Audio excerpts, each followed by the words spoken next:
Hi, good afternoon, everyone. We'll just let people flow in to the meeting and then we'll get started.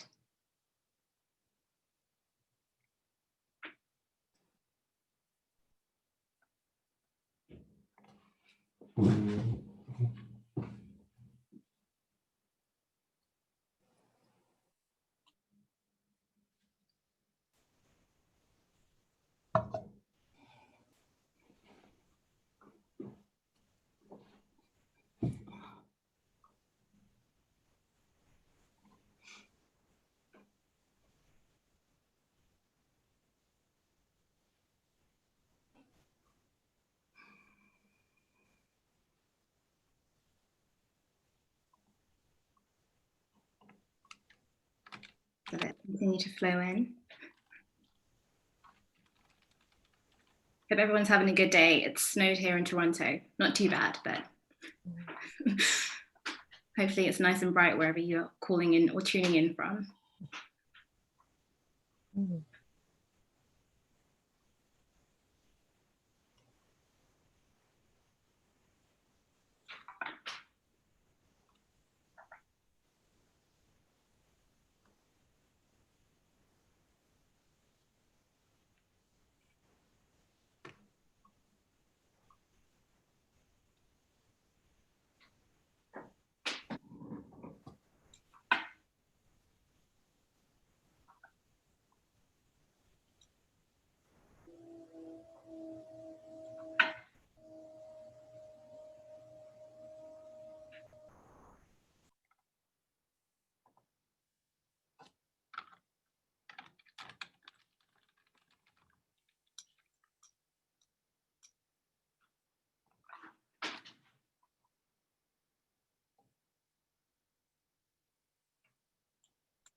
Okay, I'm just going to work my screen here. I guess we'll get started. So hello everyone, and welcome to the final session of Financial Literacy 101, a four-part series co-produced by the Canadian Women's Chamber of Commerce and the Women's Entrepreneurship Knowledge Hub for service providers who work with women entrepreneurs. In today's session, we are going to apply an intersectional gender lens to the topics of finance, financial literacy, and access to capital. Before we start, I'm going to ask Magnolia Perron to lead us in a land acknowledgement. Thank you. So Sego, hello everyone. My name's Magnolia Perron. We're nearly 9 months into the pandemic and working from home, and it still seems like doing land acknowledgements in a virtual space is something new. Typically, we would acknowledge the land we're gathering on or meeting on, or someone from the territory would welcome us to start us off in a good way. And being in a virtual space means that people are joining us from all over the place in different territories. I would like to acknowledge that the Canadian Women's Chamber of Commerce is located in Toronto on the traditional territory of many nations, including the Mississaugas of the Credit, the Anishinaabe, the Chippewa, the Haudenosaunee, and the Wendat peoples. I would also like to acknowledge that I'm calling in from Tyendinaga Mohawk territories, which is a First Nation reserve home to the Mohawks of the Bay of Quinte, is also the traditional territory of the Mississauga and Anishinaabe nations. I encourage each of you to consider the land you are joining us on today and think about how you came to reside there and what your relationship is with that particular place. And if you know who the original inhabitants of that place are, and if you have a relationship with them. I encourage everyone, if you do know the traditional territory you are on, to share it in the chat. And I think that would be a really nice way you can acknowledge the land you are on during today's webinar. Thank you.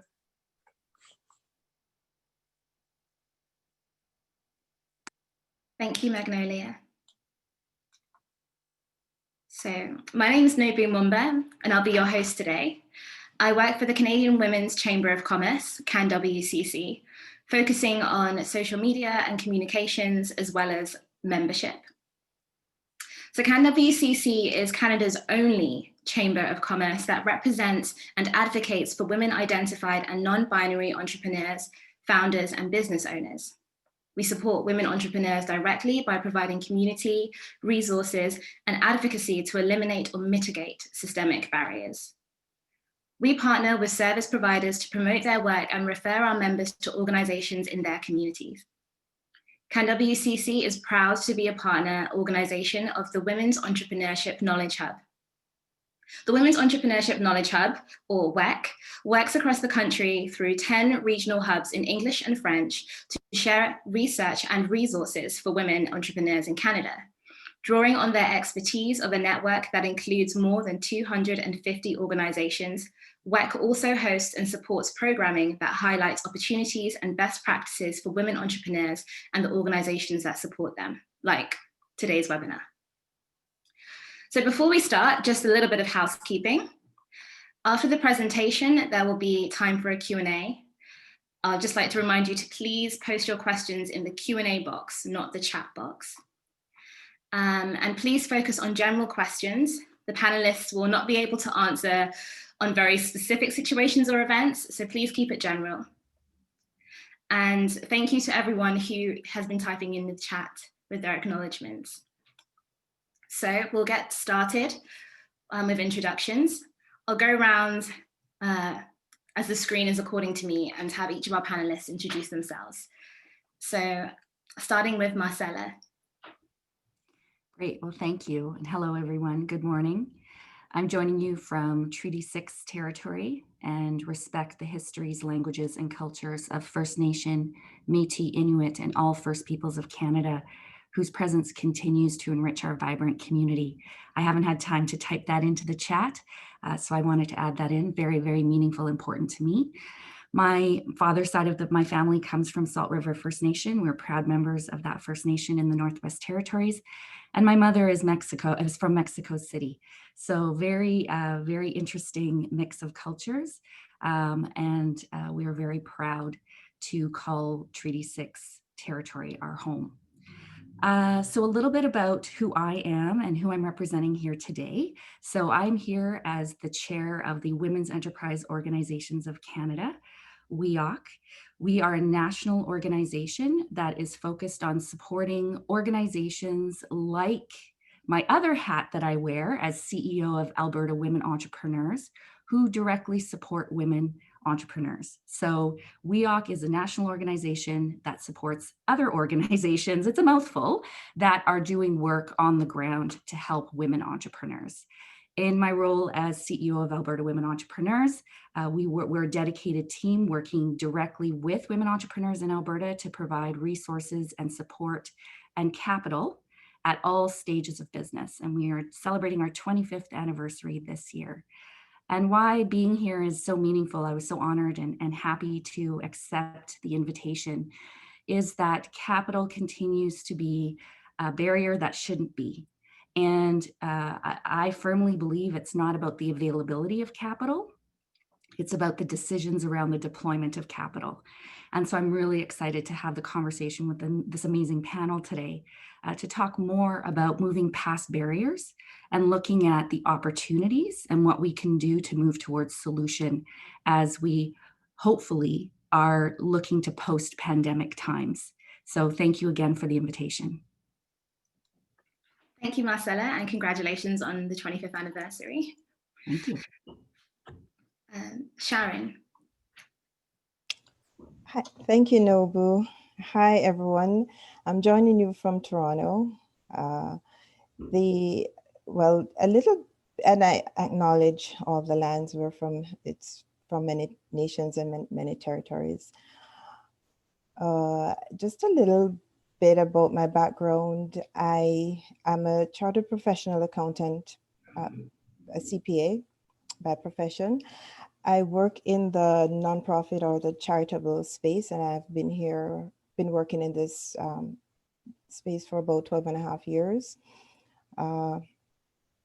I migrated here from the Caribbean, Jamaica in particular, and sort of started over in my career a bit started off in the shipping industry, and then I moved on into government at the region of Peel, spent 3 years there. Then I went on to the Toronto International Film Festival, it's otherwise known as TIFF, spent about 10 years there as director of accounting.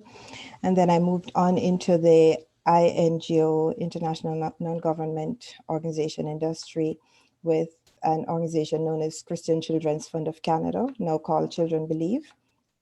I spent 2.5 years there as Director of Finance. And then now I'm with another amazing INGO called Action Against Hunger. I'm the CFO there, just recently started.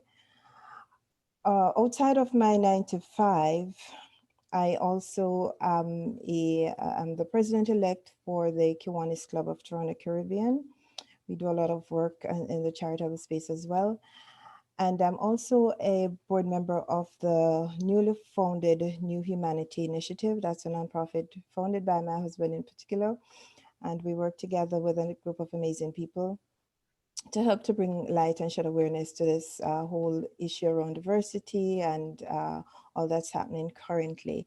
So I'm very honored and very pleased to be invited here to speak today on this issue. I'm very passionate about it. The intersectionality of gender and finance, there's so much happening and so much to be said about it. So thank you for CanWCC and WEKH Women in Entrepreneurship, Entrepreneurial Knowledge Hub, for inviting me here today. I'm very pleased to be here amongst with all you women. Thank you. Thank you, Sharon. Nancy? Oh, I think you're muted. One of these days, I'm going to get Zoom under control. Thank you so much, Nobu. I will keep my introduction relatively short. You've already talked about CanWCC. I am the founder and CEO of the Canadian Women's Chamber of Commerce. And I am so proud and excited to be on this panel. I want to thank in particular Shannon Peston, who is on this panel with me. She was a great support and represents WEKH here today, helping me and CanWCC put this whole series together. And this is really a great opportunity, I think, for us to move beyond the first 3 sessions where we talked about access to capital and business finance concepts. And now we can talk about what those concepts and more specifically access to capital means for women entrepreneurs. And to you, the audience, service providers, talk about what really happens in the real world. Because although financial concepts may be neutral in the sense that they, a financial ratio is the same regardless of who owns the company, we know that in the real world there are biases and gender roles, gender norms, and various identity and intersections of identity that come into play. So I am also a CPA, a chartered professional accountant. And my passion really lies in the intersection, the nexus, I suppose, of business finance, working with entrepreneurs and others in the ecosystem like service providers, and advocacy. So the Canadian Women's Chamber of Commerce is really an advocacy organization, and we work to advance systemic change, to create the environmental conditions so that all business owners, all entrepreneurs can be successful in an equitable ecosystem, an equitable marketplace. And we know that that's not the case right now. And so those policy issues need to be talked about, need to be amplified, need to be teased apart and addressed, and that's part of what we're going to do today. Thank you, Nancy, and thank you again for reiterating why we're all here today. Magnolia. Hi everyone, my name is Magnolia Perron. I am from Tyendinaga Mohawk Territories and a proud member of the Mohawks of the Bay of Quinte. I am a Mohawk and French Canadian on my father's side, and I am Jewish, Ashkenazi on my mom's side. Both of my identities are very important to me. I am also the Indigenous Women in Youth Program Officer at the National Aboriginal Capital Corporations Association, also known as NACA. NACA is a national organization that represents all 59 of the Aboriginal financial institutions, or AFIs, across Canada. And AFIs really are leading the way in providing financing, business support to Indigenous entrepreneurs and businesses across the country. And recently, NACA committed to increasing its support, particularly for Indigenous women and youth, to increase the number of women and youth that are engaging in entrepreneurship and business development. So we're developing various tools and resources to support our network, to support the entrepreneurs.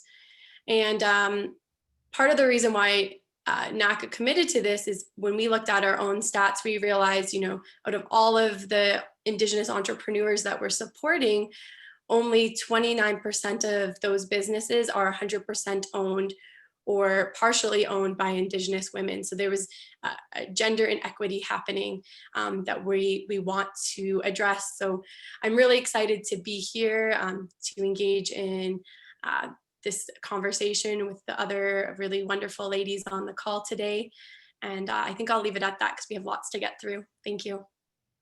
Thank you, Magnolia. And Shannon. Hi, good morning. I am Shannon Peston, and I am the Senior Advisor for Banking and Finance at the Women's Entrepreneurship Knowledge Hub. And I would first and foremost like to acknowledge that the work that we do and where I live takes place on the traditional territories of the Blackfoot Confederacy, which includes the Siksika, the Kainai, and the Piikani, the Tsuut'ina, the Iahe Nakoda Nations, the Métis Nation Region 3, and all people who make their home in the Treaty 7 region of Southern Alberta. My family originally comes from a community called St. Madeleines and St. Madeleines is no longer in existence, but it used to be a Métis settlement and hundreds of families once lived there. I am super excited today about this conversation. I think that this is such an important conversation to be had. And the lens that I come at it with, as much as I'm with the Women's Entrepreneurship Knowledge Hub, where we look a lot at the research and make recommendations to the general ecosystem. I'm also a former banker that worked on the front lines with women entrepreneurs and saw firsthand the barriers, the access to capital barriers that women were facing, along with other barriers. But we know that financial acumen and access to finance is such an important component for women entrepreneurs to start and grow their companies. So really looking forward to being able to just have this conversation with the ecosystem today and start a different conversation and invite everyone to that conversation. So I also really encourage everyone to put their comments in the chat as well and to ask your questions as we move through. So thank you. Thank you, Shannon, and thank you to our panelists. We'll get started. So, question 1. Various studies report a gender gap in financial literacy between men and women. WEKH's State of Women's Entrepreneurship 2020 referenced pervasive issues around financial literacy that present challenges to women entrepreneurs. What factors contribute to this gender gap? And I will ask this question of everyone on the panel. I'll actually start with you, Shannon. Thank you. Well, I mean, it's a great question. And when we talk about pervasive financial literacy challenges, I think this is where we really see where the barriers come into play. And I'll maybe just start with looking at the importance of financial knowledge and confidence, because as I mentioned earlier, this is how women are going to be able to start and grow their companies. And so good financial decision making is so important to any entrepreneur. But we can start taking a look, just dissecting some of the barriers. And if we start with the social barrier, so access to social networks, for many women, they still don't have the same access to networks or to business advisors, to financial professionals in the ecosystem. And we know that those conversations are really important, because it's also the conversations that say, how do I do this? And what should I be thinking about in my business? So when you don't have the access to those important business networks, it does play a role in being able to access finance and also increasing your financial acumen. I would also say that just the whole notion of entrepreneurial capital, which would be, what are the skills that you need as an entrepreneur to be the best entrepreneur that you can be? And if we take a look at financial literacy, this is an area that is well documented where women perform less than men. Scotiabank just released a great study earlier this year. And what they came across was that financial knowledge of women business owners is lower, in fact, on average. And women, this was a survey that was done with about 1,000 women entrepreneurs, and women business owners are actually 56% more likely to be ranked as below average when it comes to financial knowledge than men, and also are less confident about their knowledge. So that really makes a big difference in how they're going to make decisions in the company, and feeling confident that they're making the correct evidence-based decisions for their company. And at the end of the day, this also ties back into that whole notion of access to financial capital, because without the financial and managerial skills, it's a lot more difficult to start going after the capital that you need to either start or grow your company. Thank you, Shannon. Marcella. Yeah, great points. And so that ticked off half of my list of the response points. But no, that's very, very true. And this is something that, with looking at the membership of WEKH, working directly with women entrepreneurs, this comes up frequently. And I can see this firsthand as well in my role at AWE with our team, is there's it's a bit of a vicious circle around the confidence and how women get positioned in a way that makes them feel less confident. And where does that come from? And, a lot of it is around the learning, the financial learning, and where that comes from, and where do you get access to it? And what kind of education and learning is made available, even from a very young age or early age. So for example, I was very lucky that my mother was an accountant, or is an accountant, and I saw her managing the money in our family. And I also saw that that was her job. She managed the finances of an organization. So that role modeling, that mindset early on to combat some of the societal pressures still around gender roles and money. So, it's really complex, and there's so many layers to this. But what we realize is, through the conversations that we have with women entrepreneurs, that one-on-one relationship, once there's a feeling of safety, and that it's a brave space to be able to have some vulnerable conversations about an understanding of money, being afraid to ask questions, that it actually, women often know more than they think they do. It's the application of what they actually know. And so I feel a lot of times there's systemic pressures to dismiss that. And what we do is we work directly with what they know, what they need to learn, where they want to be, and put that together and look at how that can help and what they need to know as they're going through the journey of growing their business, building and growing their business, in terms of the capital they need and what kind of financial learning is attached to that. So, there's a lot to consider. But I do feel like a lot of times there is a societal pressure that starts very early around creating that lack of confidence. And I think the earlier we can start to combat that, the better. And there's some great programs out there. And I just think that role modeling to, the new campaign and the work that's being done by WEKH around, see it, be it, that's extremely important. And we need to see a lot of that in our entrepreneurial and business community. Thank you, Marcella. And thank you especially for touching upon aspects of education, even from childhood, that so many of us just don't have, and that gap in literacy, financial literacy, begins so early. Just a reminder, if you have any questions as we go along, to please put them in the Q&A box. I'll turn to Sharon, please. Thanks, Nobu. You know, both Marcella and Shannon has hit some really crucial points, because when you think about what really causes this gap, a lot of it has to do with how we've been socialized as women. A lot of cultures tend to let the girl or the woman feel that the man is the head of the house, and so he should manage the finances. And so we tend to undervalue our capacity as women.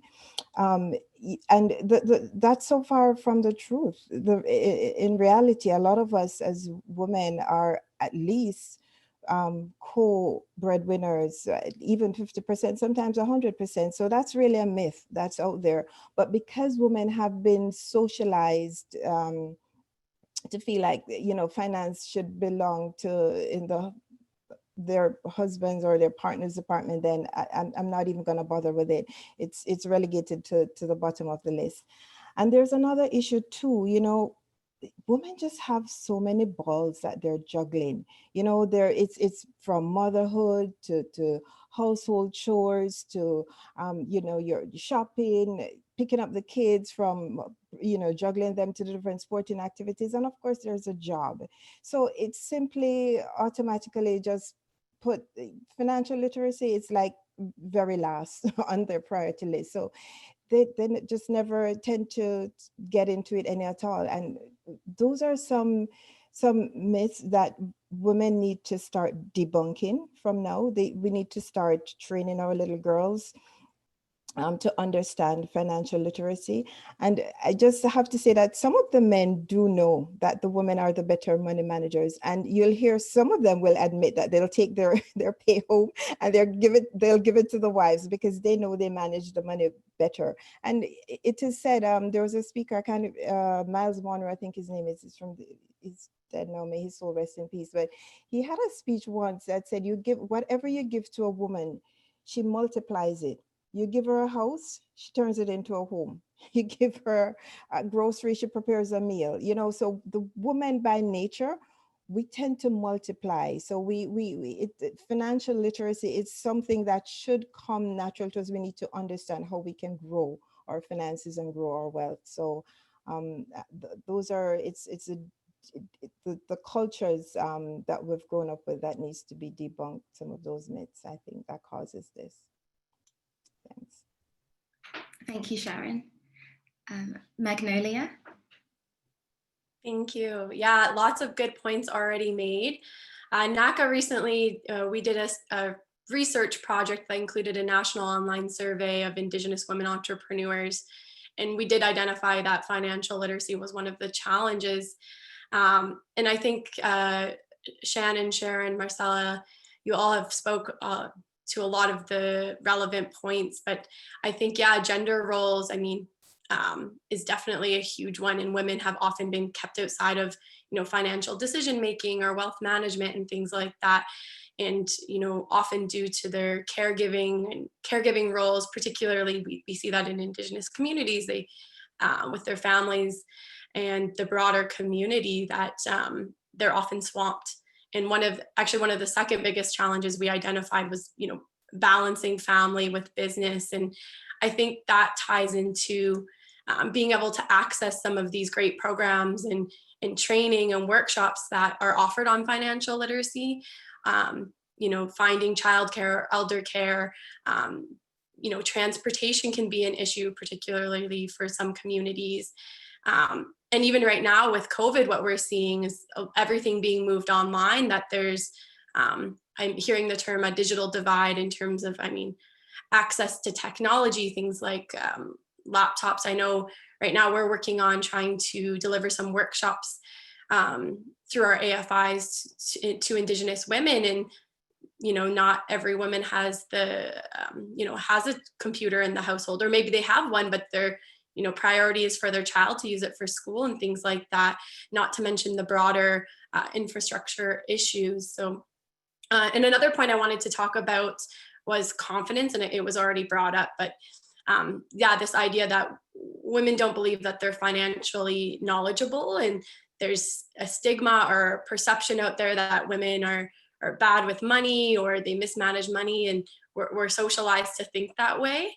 So one of the tools that we're developing here is we're working on we're calling it a financial capability workbook, but we really are trying to, bring in that, women, you are financially knowledgeable and you're already managing your money, and, showing them that you're already doing this and you can apply this, to your business as well, and trying to build that confidence. So I think that's another really big issue.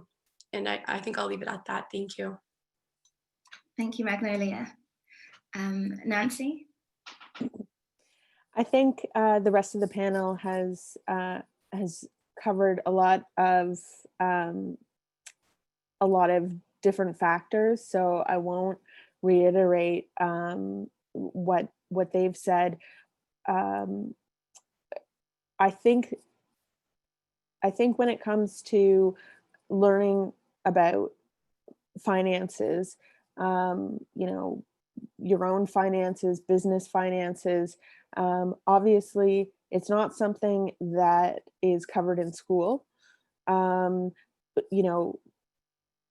while back, home economics was taught very rigorously,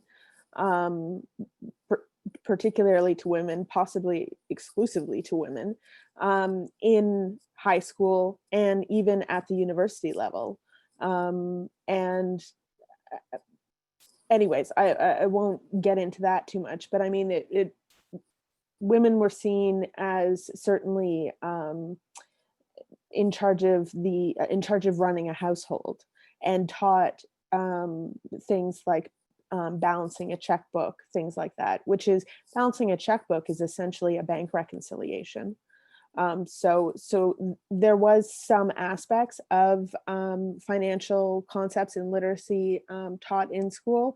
Now there's nothing as far as I can see, although I know that there's some attempts to build that into the curriculum now in some places.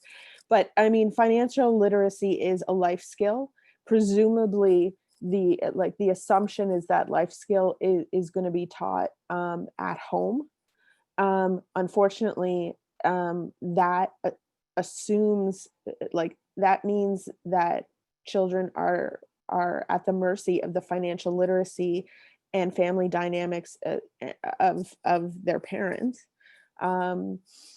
So I mean, that's one factor in the gender gap. I know in my family, I'm a CPA.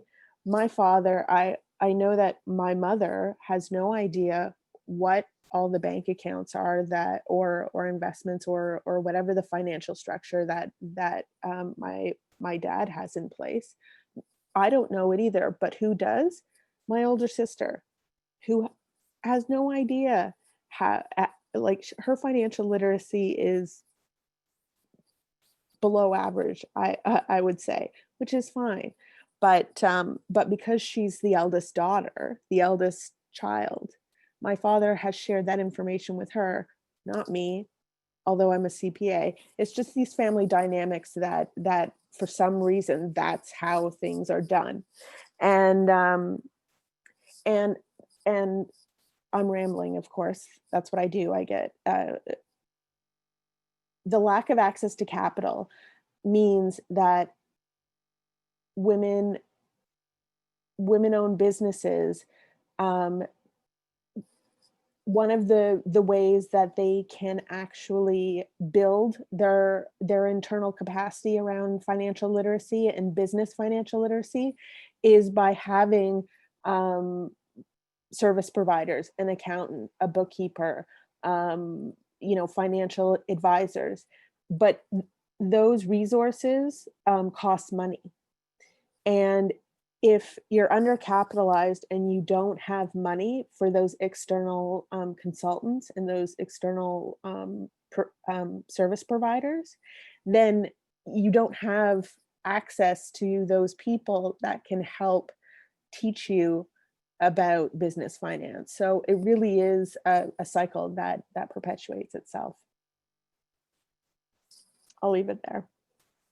Thank you, Nancy, and thank you everyone for touching upon all the different factors, be it societal, cultural, educational, that contribute to this financial literacy gap. So question 2, what additional challenges and barriers do women of colour and Indigenous women face when it comes to financial literacy and access to capital? I'll start with Sharon. Oh boy, no boo. You don't want to get me started on that one. I'm just so that's such a huge issue, because when you think of a woman of color, then you have all these additional systemic barriers that's added to it, right? So if you think of and I'll leave my colleague Magnolia to speak to the Aboriginal side, and I'll speak to the colored woman side, if that's okay. When you think of even a Black young lady growing up in Ontario, and the systemic barrier of, and I'm just going to show you a vicious cycle here, where the kids are put in streams for the academic stream that pushes you onto university, and the applied stream and others that pushes you onto probably college or lesser paying jobs, that when you end up with a job that's paying you less, then it's automatic that you're going to be saving less, you're going to quite likely not have an excellent credit rating, and the cycle starts. You're not in a good standing to be accessing capital. And of course, when you add to that fact, the few who do break through the barrier and get into university and get into the higher paying job, then you have the additional systemic barrier of pay equity. Because is that Black female earning as much as the white male who is in that similar role, or the white female who is in that similar role?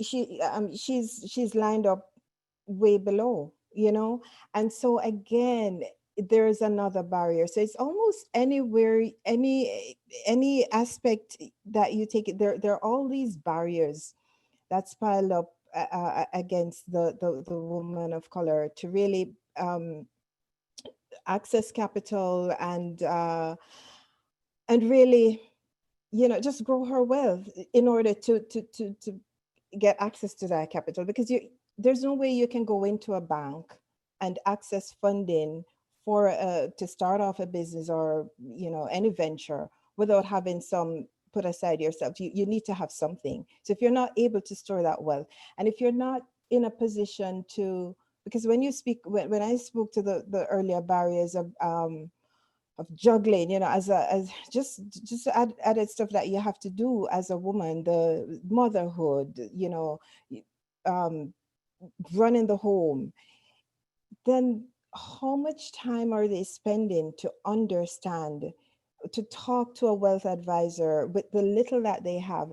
Not many women are able to do that, just because of the fact of who they are, and a lot of time just because of being a colored woman. So there are so many barriers that needs to be broken down. Women of color need to start, and as whomever the financial providers of these capital need to have some empathy, start looking into that to see how much they can really address removing some of those barriers for these women of color. That's what I'd say on that. Thanks. Thank you, Sharon. I'll pass it on to Magnolia. Thank you, Nobu. I wanted to start off by just acknowledging and saying that, pre-contact Indigenous peoples were strong, they were vibrant, self-sustaining people, and we had subsistence economies and engaged in trade. And our wealth was measured, by our ability to manage and sustain our resources. So I start off that way by saying, it's really easy to get stuck into this mindset that, or assumptions around Indigenous people just not knowing how to manage money. But that's not the case. I mean, it's a whole different, westernized way of managing money, and it's a new concept in that regard. And it's also when we're speaking about Indigenous women and some of the added barriers, I mean, we have to, speak to Canada's history of colonization, residential schools, the pass system, and all of these different factors that have contributed to the socioeconomic conditions of Indigenous peoples, and in particular Indigenous women today, and the fact that colonization is ongoing, and things like racism and discrimination are well and alive. These also contribute to things like the lower educational attainment rates and higher unemployment rates and things like that. And I think to Sharon's point that, there is a lack of intergenerational wealth among our Indigenous peoples and women in particular. And then you tie that into things like income inequality that Sharon spoke to. It becomes a lot harder for Indigenous women to, save enough money, right, to have that equity or that investment in their business. So that's directly impacted, like I said, by that wealth gap or the inequality in income. So it as a result, it just takes women, Indigenous women in particular, too, a lot longer, to save the amount they need to get an investment from a loan. And then, of course, from a financial literacy point of view, reduced access to higher education or employment places limitations on, women's confidence to be able to, grow their financial knowledge and things like that. And then, of course, there's lots of other challenges that Indigenous people in general face in terms of accessing capital. I mean, Indigenous businesses tend to be sole proprietorships and are often considered higher risk. And so when you tie that in with lower education and employment levels, which hinder their ability to build equity, can be really challenging to access capital. And then, of course, if their business is on reserve, you have things like the Indian Act that prevent the use of property as collateral to access capital. And then on top of those challenges, again, Indigenous women have additional challenges stemming from their gender and caregiving role. So definitely things like, having a proven credit history or being able to participate full-time in the business, having fewer financial resources to invest in their business, all play a role. And then you have things like sexism or gender bias that exist as well. So there are lots of challenges facing Indigenous women in terms of accessing capital, but I'll just conclude by saying Indigenous women are thriving in business and they are overcoming these challenges. And in fact, if you look at the stats, entrepreneurship among Indigenous women is growing at a faster rate compared to that of Indigenous men and non-Indigenous women. So just wanted to end that on a positive note. Thanks, Nobu.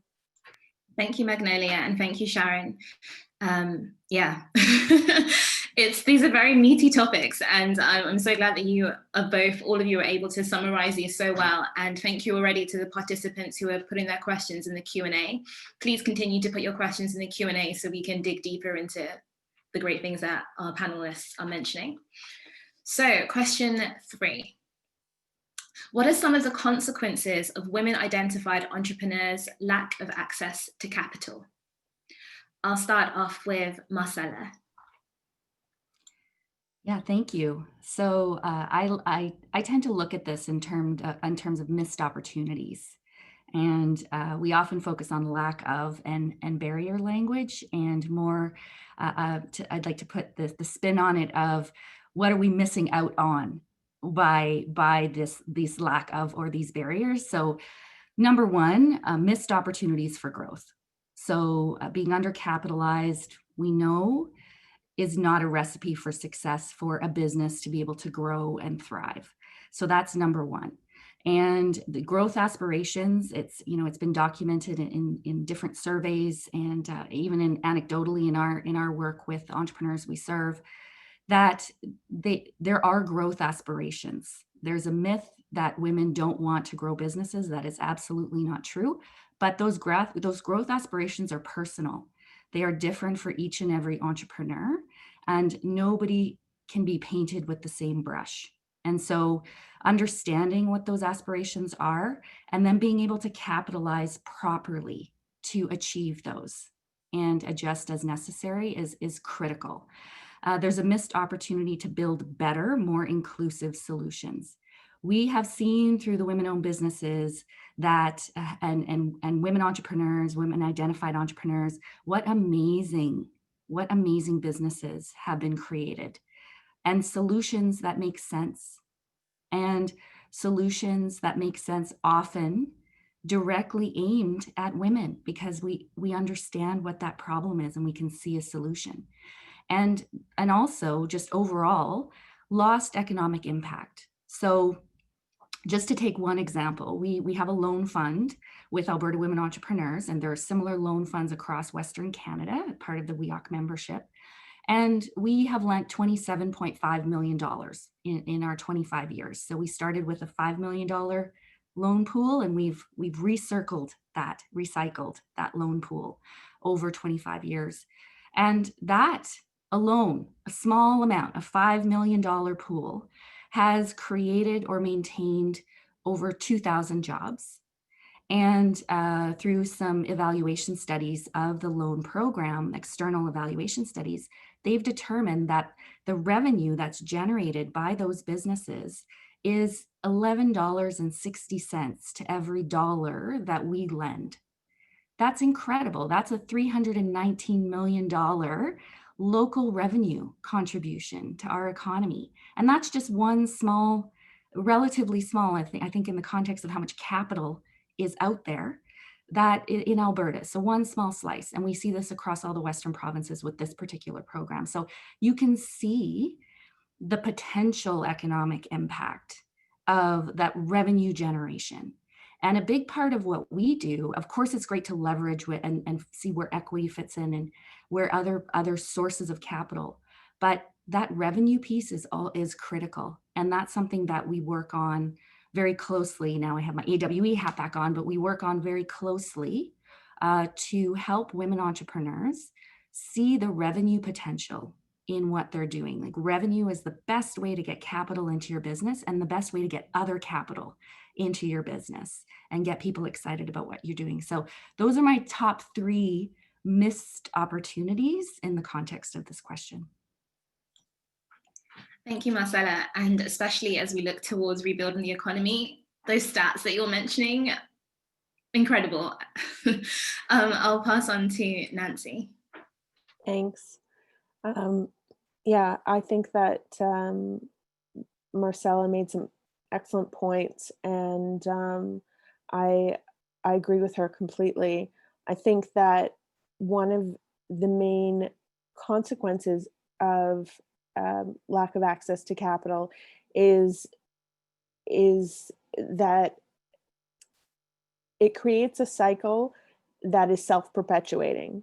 So, a business is undercapitalized, which means it can't generate sufficient growth, and then the business owner goes to try to access additional funds and is declined or turned away because they can't show sufficient growth. And so essentially the business continues to just sort of move along as best it can. But as Marcella said, the business owner sees opportunities, knows that there are opportunities for growth, but simply cannot take advantage of them because they don't have the capital to do so, nor can they invest in assets to increase their efficiency, to grow in any significant way in order to show that they're a good bet for financing. So, it's a cycle that is very difficult to get out of.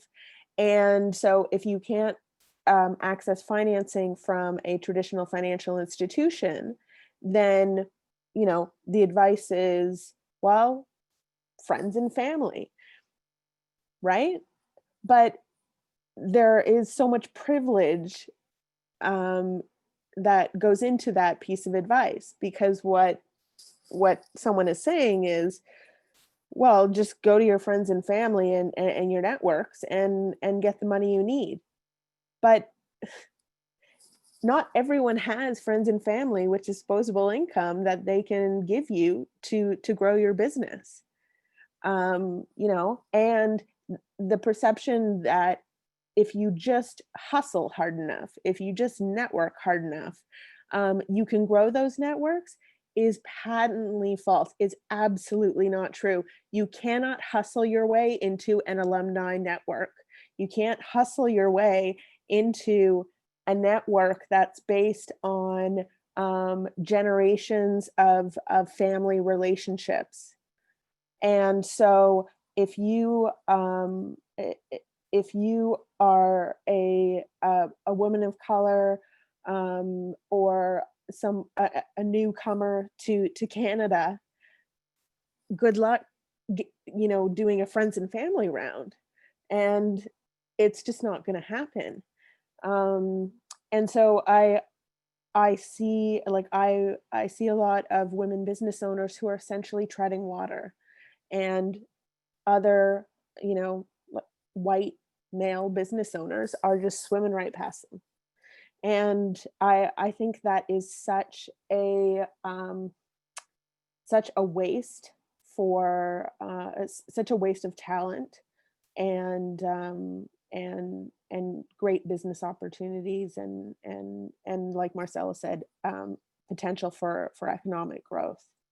And it's all just kind of hidden in these decisions that don't, everything is just because of, you know, lack of access to capital, which is hard to quantify, and this concept of discouraged borrowers. So, you know, women business owners who feel like they won't get the loan, so they don't try to get the loan. I think the term discouraged borrower is way too polite, because really the ripple effect of being told by your account manager, look, don't even apply, you're not going to get it. The ripple effect of that meeting is massive. Like the toll it takes on the woman business owner coming out of that meeting is that is a massive hit to self-efficacy, self-esteem, feeling that you can actually make this happen. And that woman is going to go and talk to her network and say, guys, forget about it. Like, don't even try. And so I think there are lots of consequences, and it affects the entire community. Thank you, Nancy. I'll move on to question 4.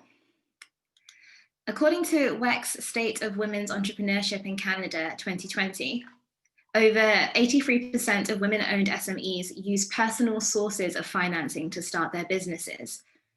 What can be done to increase the rate of women business owners who request external financing? A good segue from the last point that you made there, Nancy. I'll start with Magnolia. Thank you, Nobu. Yeah, definitely targeted support is needed to close the gap between Indigenous men and women entrepreneurs and those accessing financing. I think first and foremost, we need to eliminate some of the barriers to accessing financing and capital, such as reducing, minimum equity requirements, collateral requirements, and things like that. And also changing the criteria to allow for financing to Indigenous women who operate smaller part-time or home-based businesses. Currently, there's really not a lot of funding opportunities for those types of business ventures. And we know from our research that Indigenous women do tend to start small home-based or part-time businesses, particularly if you think about the crafters or artisans. And those smaller businesses, they require microloans, and not many financial institutions or even Aboriginal financial institutions offer those types of loans. So I think microloan programs could be one way to help women access financing, you know, launch their businesses, and also to help them establish their credit, so then they can, you know, can apply for larger loans as they grow their business.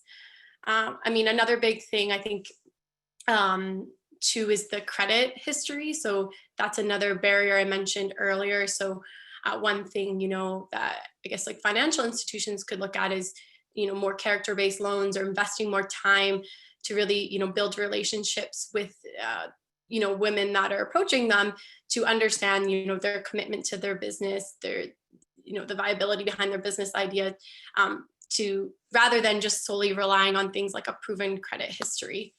And then of course we need to eliminate some of the barriers I talked about earlier in terms of being able to access different programs and training opportunities, such as transportation, childcare, those sorts of things. But we also need more culturally relevant and gender-specific tools that actually reflect the circumstances and cultures of Indigenous women, you know, who are in business.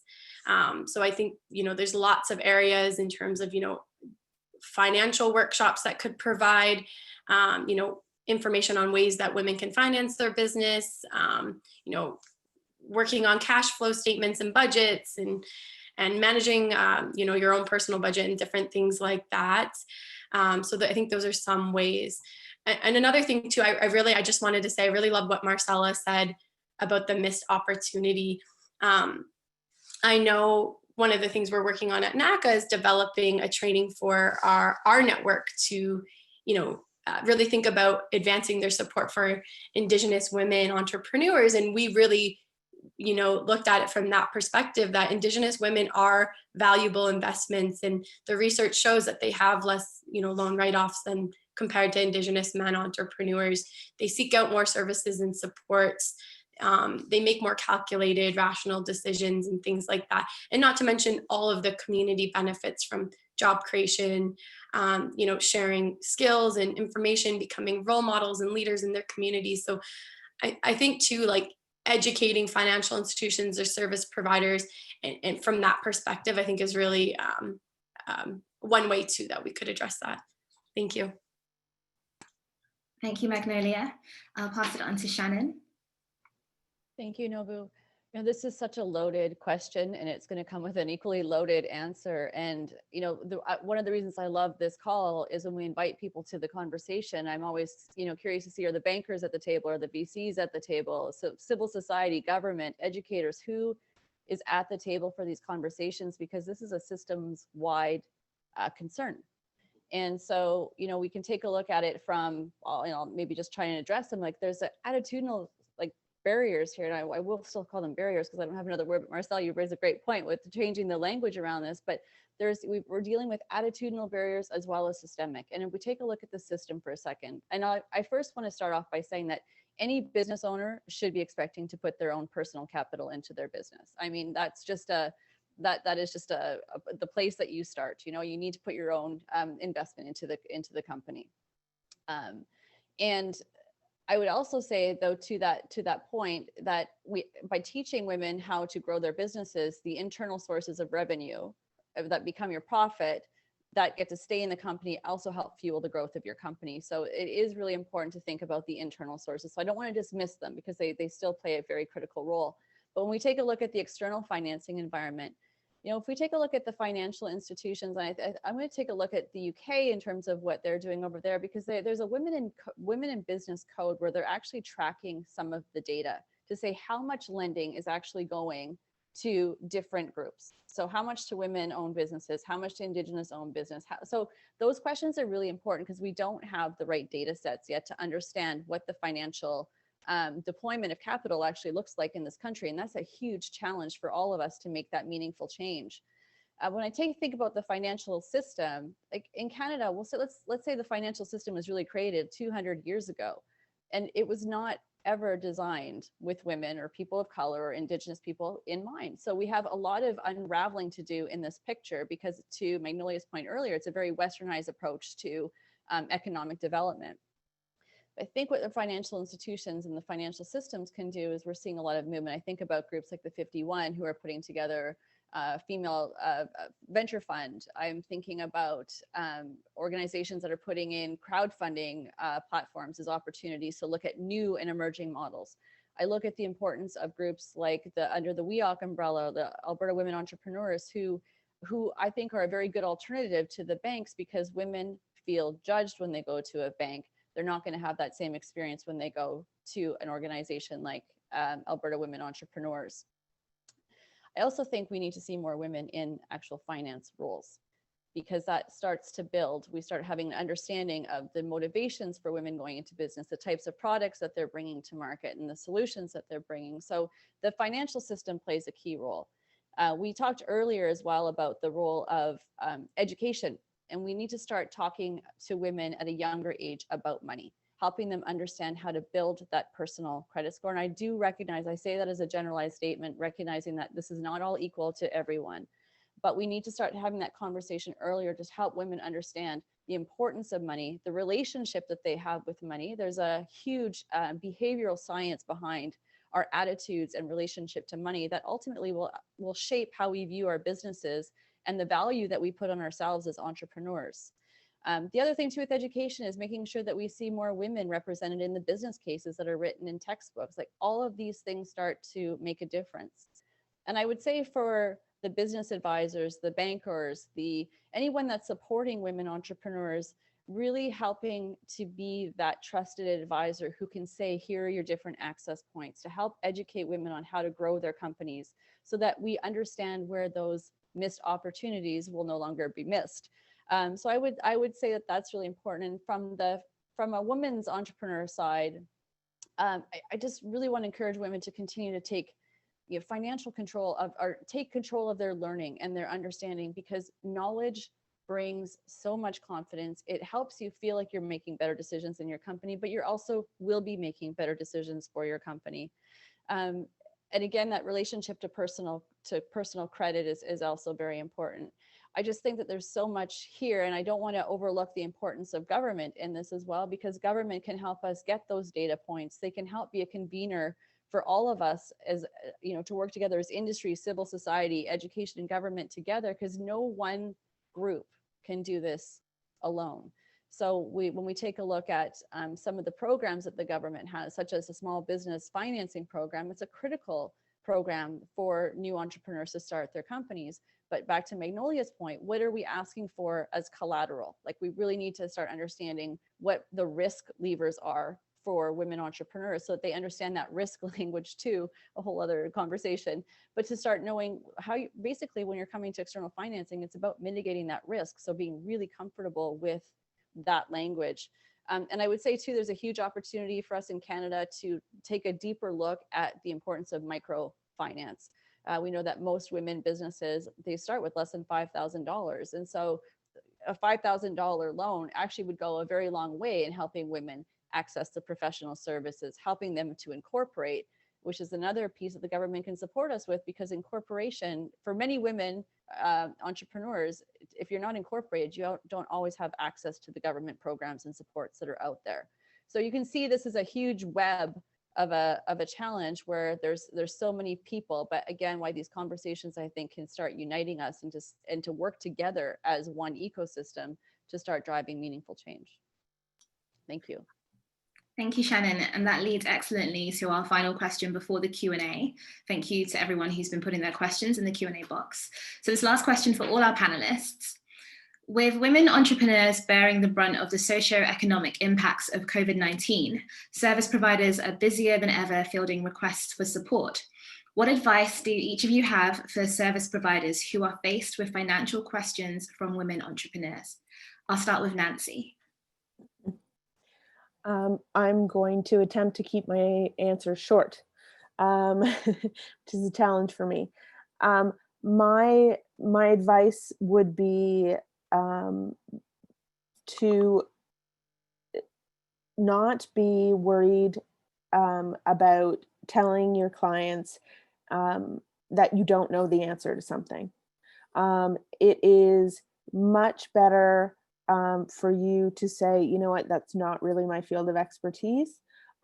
Let's look at who I can refer you to. so you can get the answers you need. And so one of the things that we've tried to do during this series is have the CRA come in to present, and there is a CRA liaison office that can come in, as well as you can connect your clients directly to the CRA to answer questions. The BDC also has lots of supports, and we want to provide various referral sources, not necessarily within this presentation, but it's really important that women entrepreneurs get connected to accountants, lawyers, service providers that can give them the technical answers that they need. And so don't worry about not having the answers. I think the fact that you are willing to admit that you don't really know the answer, but that you're going to help them to find someone who does is going to be very comforting to someone that comes to you to ask you these questions. People just want to be supported. Secondly, I just want to say that I think service providers just really make sure to take care of yourselves, and if you can, try to really take care and take a break in the upcoming sort of holiday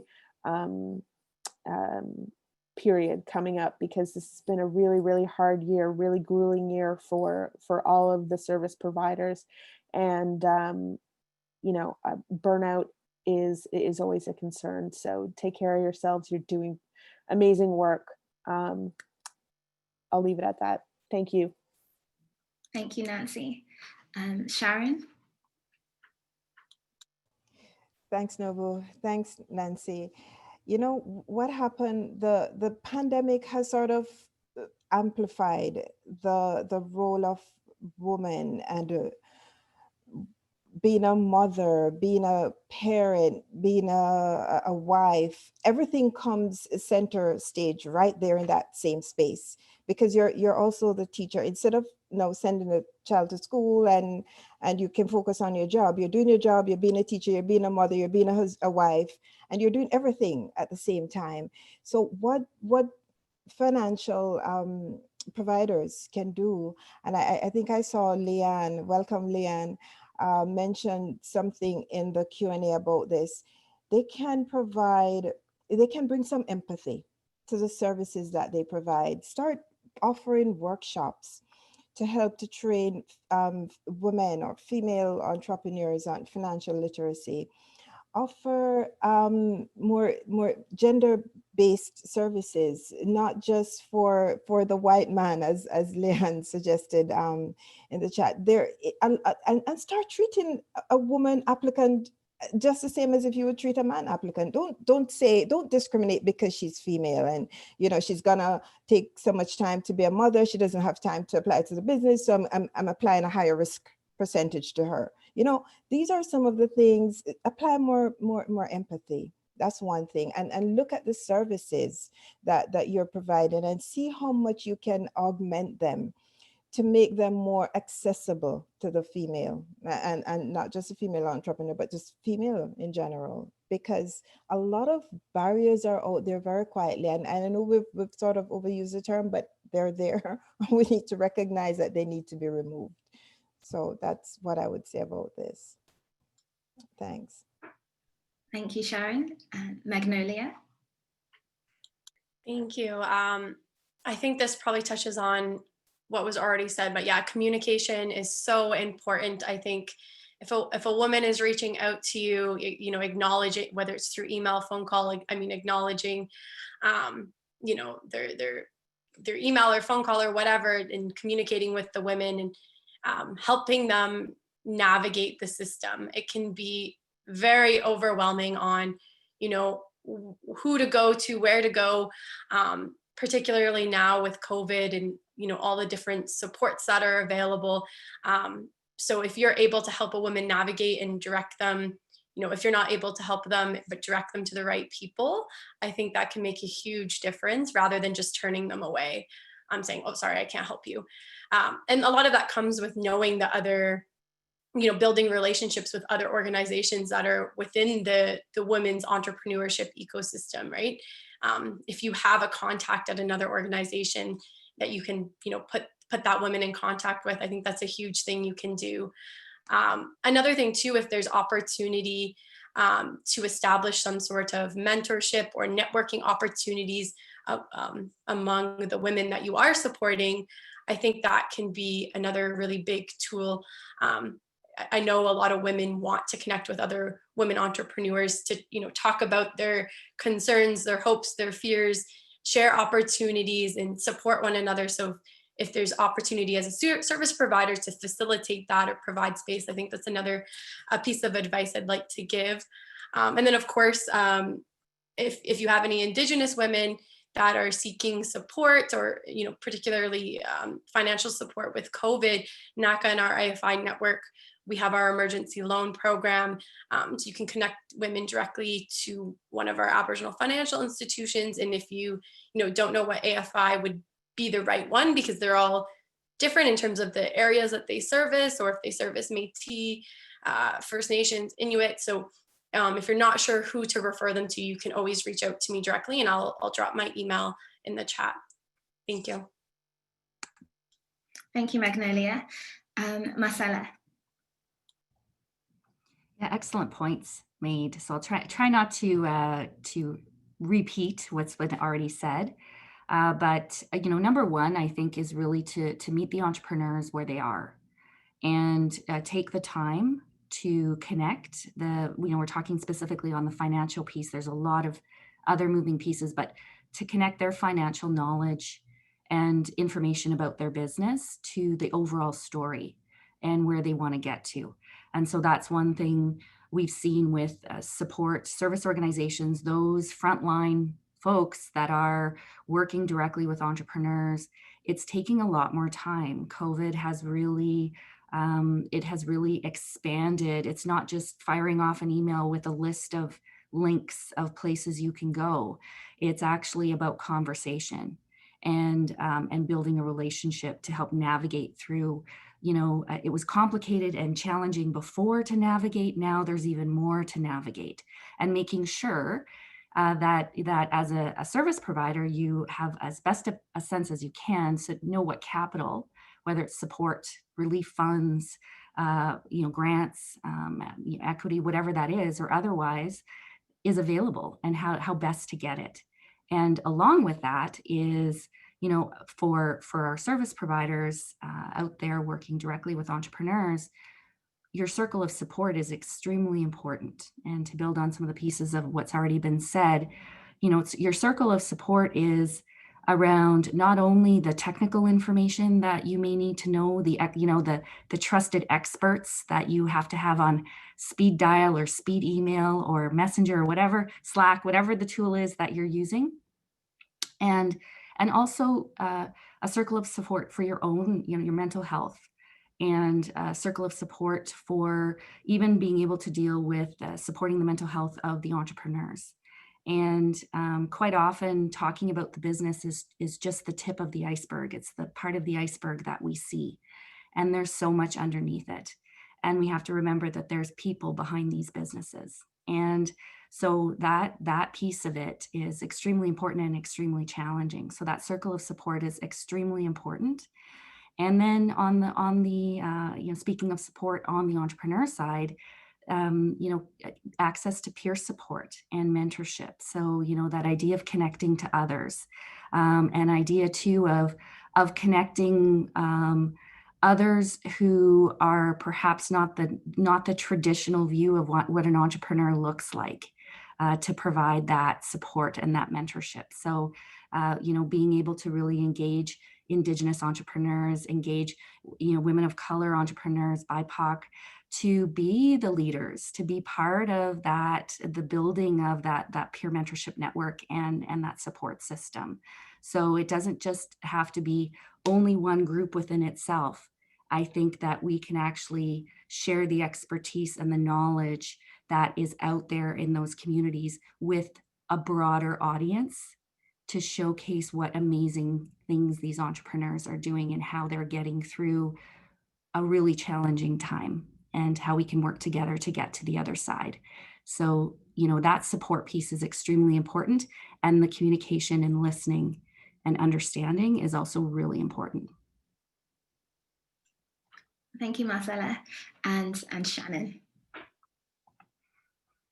You, I mean, all great points here. And I just would say, as a service provider, it's not your job to know everything, but being a connector to know where to send people is so critically important. And it's always better to say you don't have the answer, because people are depending on you to provide the right advice at the right time. So just to not take some of that pressure off, that you don't have to know everything. And I would also say too that there's some really great opportunities for service providers to be connecting more frequently in their own regions to say what's happening in their local ecosystem. It could be, you know, things like just lunch and learns to say, here's the products and services that we're offering right now. So it helps build your referral pipeline and to know where to be sending women entrepreneurs to. And I think this question was really too around like what to say around facing financial, you know, yielding financial questions and taking those questions.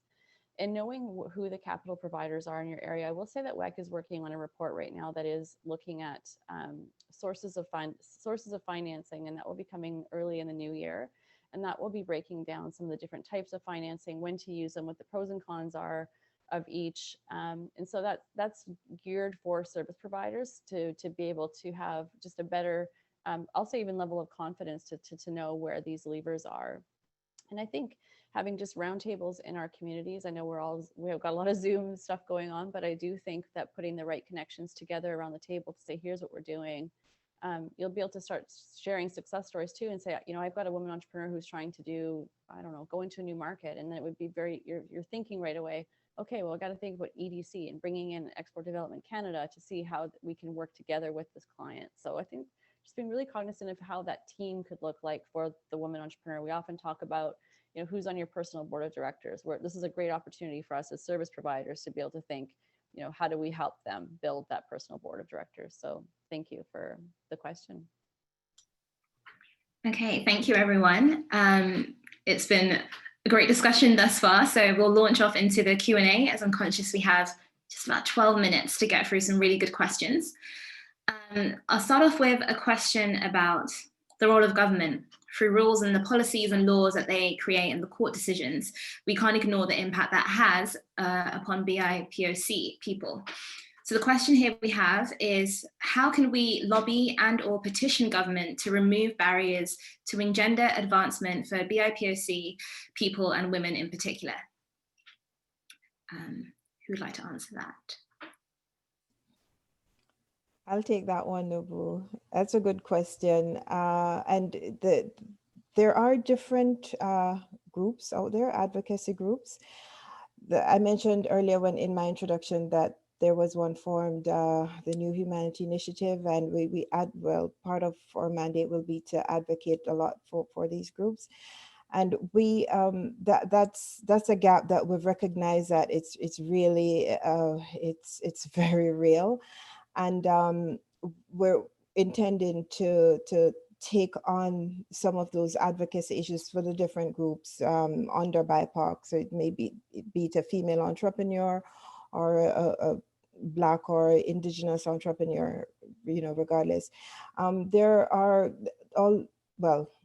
there's also the BBPA, the Black Business Professional Association, that offers quite a few mentoring programs, and also they advocate a lot. There was $221 million that was announced recently by the Trudeau government for the Black community, Black entrepreneurs, and some groups are now forming incubators to help, you know, people from these groups to access capital and that. But that is a very good point that is made. That's something that we really need to consider, how best we can advocate for the various groups that are very underrepresented, such as female entrepreneurs.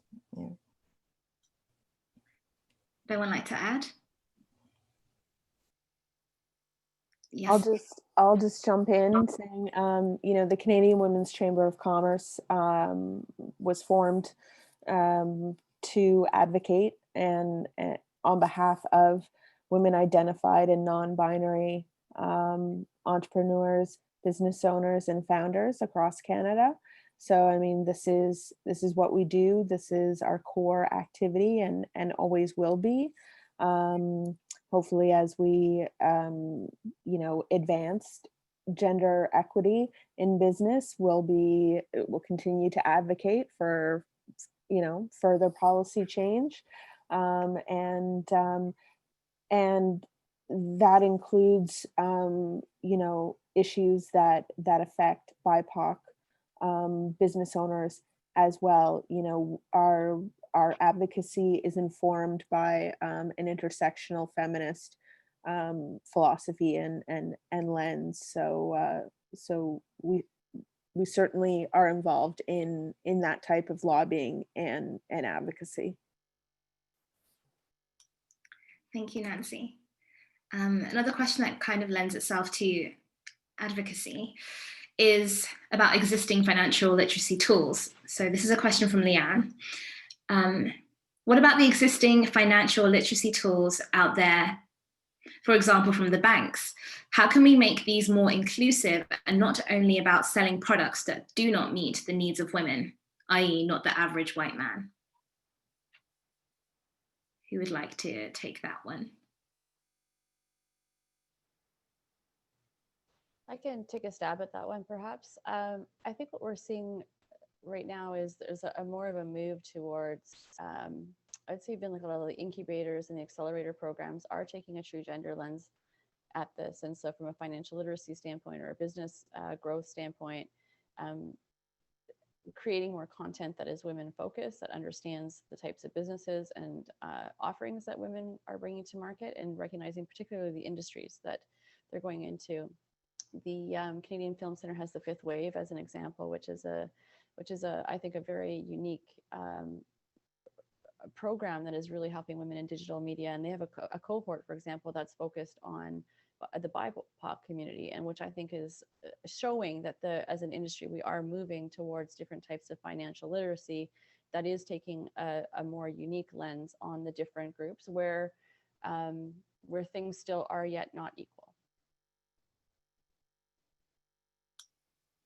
Thank you.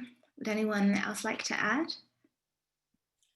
Maybe I'll just build off of what Shannon was saying. I know some of the work we're doing here, and we're developing various business tools and resources, a lot of them addressing financial literacy in particular. And yeah, we want to make them, you know, relevant to the circumstances and the cultures of Indigenous women entrepreneurs.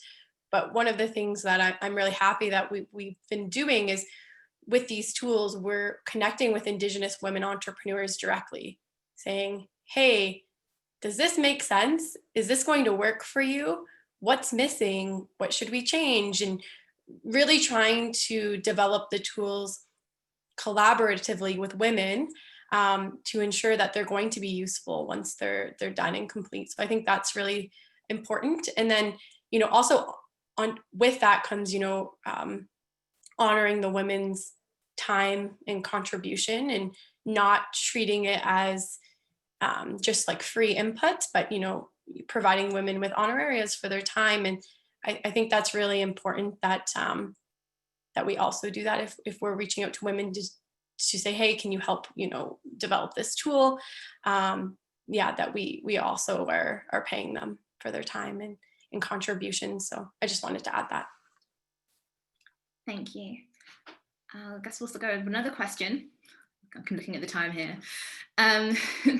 So this is a question from Maggie. There are a lot of successful women entrepreneurs, including women of color and Indigenous women. The mentorship will be important to build enabling environments.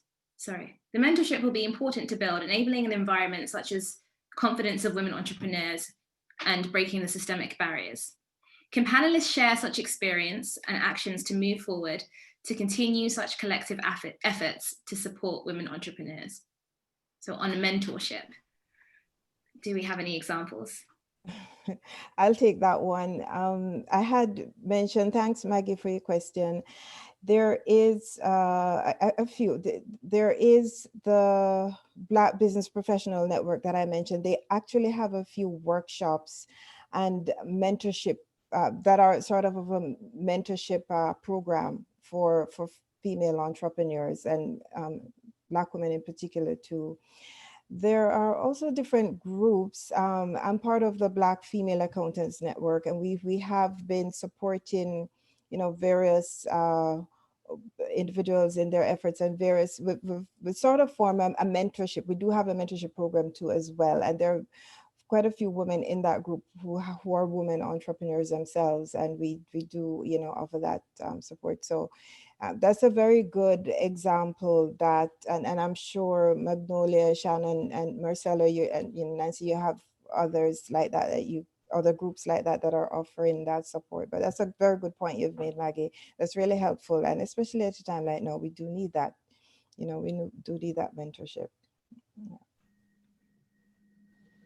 Yeah, I'm happy to chime in on this one as well. So I know I mentioned it briefly in one of my previous responses, but that piece of there's, two different ways that we often look at mentorship, more of that one-on-one relationship, and then there's also peer mentorship. And so one thing with official mentorship programs can be quite challenging in terms of creating the right mix and the right environment for that relationship to try to build more naturally.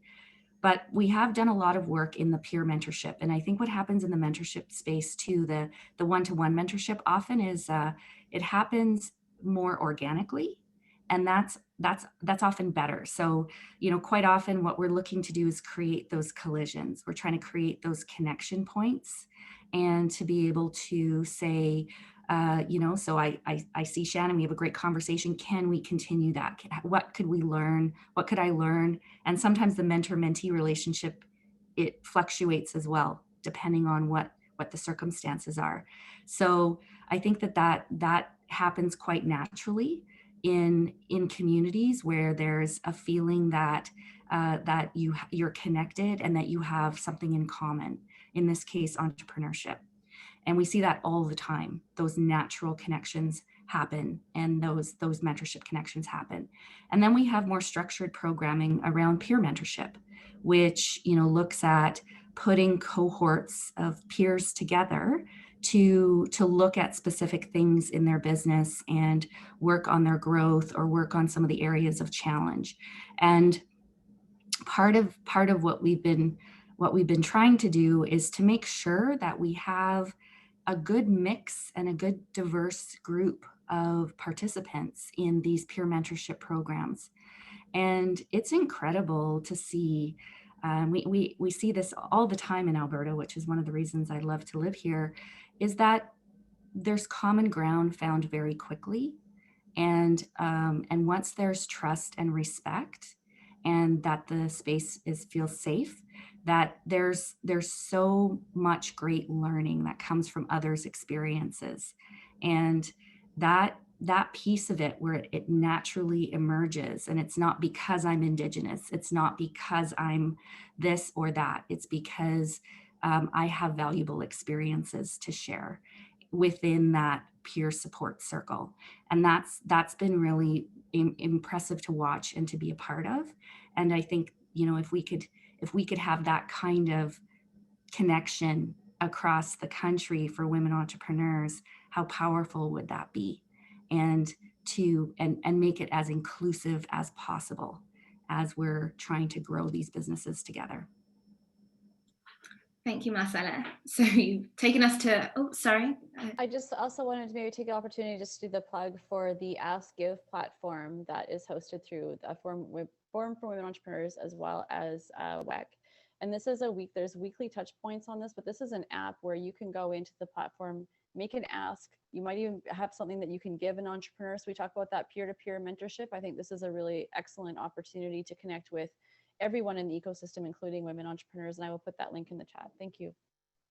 Thank you so much, Shannon. And that takes us to exactly 1:30. Thank you to the panelists and participants. I will hand over to Nancy to help us wrap this up. Thank you, Nobu. I'll reiterate Nobu's thanks to all the participants. Thanks so much for spending time with us today. And thank you to all of the panelists. I really enjoyed sharing the stage with you today, having a great discussion. Finally, this is the last session for the Financial Literacy 101 4-part series. And I want to thank WEKH, the Women's Entrepreneurship Knowledge Hub, for co-producing this series along with the Canadian Women's Chamber of Commerce. It was a delight to put this together with WEKH. And as I said at the beginning, I want to thank Shannon in particular for helping me put this all together. The recordings for this session, as well as the prior 3 sessions, are available. This one will be available, but all of the sessions will be available to watch or rewatch on the CanWCC YouTube channel. And I'll send those links to all the participants in an email later this afternoon. Thanks so much, everybody. Enjoy the rest of your day. Bye. Thank you.